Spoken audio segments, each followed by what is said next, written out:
සාර්ථක මිනිස්සු හිතන විදිහ වෙනස්. එයාලා මේ ගමනේ අමාරු දවස් පහු කරද්දී එයාලට දැනෙන අමාරු හැඟීම ගැන නෙවෙයි හිතන්නේ. මේ ක්‍රියාවලිය අවසානයේ දවසක Tamanට කොහොම හැඟීමක් දැනෙයිද කියලයි එයාලා හිතන්නේ. දැනට මේ අමාරු දේ කරන්නේ කොහොමද කියලා දන්නේ නැතත් ඔබ කොහොම හරි ඒක කරන්නයි යන්නේ කියන සිතුවිල්ලයි වැදගත්. ඉතින් අද ඇක්ෂන් එක ගන්න. ඊතුරු හරිය මේ සාර්ථකත්වයේ ක්‍රියාවලිය හරි ලස්සනට ඔබට ගන්නයි. ඔබේ සිහින ගැන ඇහුවම hina යනවා කියලා මිනිස්සු කියයි. ඇයි ඒ? ඒගොල්ලෝ ඒගොල්ලන්ගේ හීන අතහැරපු නිසා.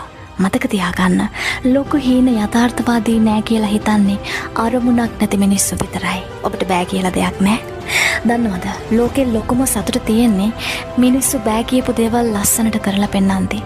ඔබ පැරදිලා මුල්ලකට වැටිලා ඉන්න කෙනෙක් නම් මේ දැන් ඉඳන් ඔබේ කම්බැක් ස්ටෝරි එක ලියන්න පටන් ගන්න. ඔබේ නියමම අනාගත ඔබව අතාරින්න ලෑස්ති වෙන්න එපා.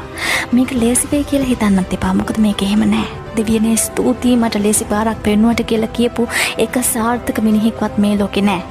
සාර්ථකත්වය කියන්නේ ඔබේ සියලුම බලාපොරොත්තු සුන්වීම් වලින් ඔබ සර්වයිව් වුණාට පස්සේ සිද්ධ වෙන දෙයට. ඉතින් හෙටින් පස්සේ එන හොඳම දවස් වෙනුවෙන් අද වගේ දවස් ඔබට නරකම විදියට දැනෙද්දිත් වැඩ කරන්න වෙනවා. එතකල් ඔබට තාමත් ලැබුණේ නැති ප්‍රතිඵල ගැන පසුතැවෙන සාර්ථක මිනිස්සු හිතන විදිහ වෙනස්. එයාලා මේ ගමනේ අමාරු දවස් පහු කරද්දී එයාලට දැනෙන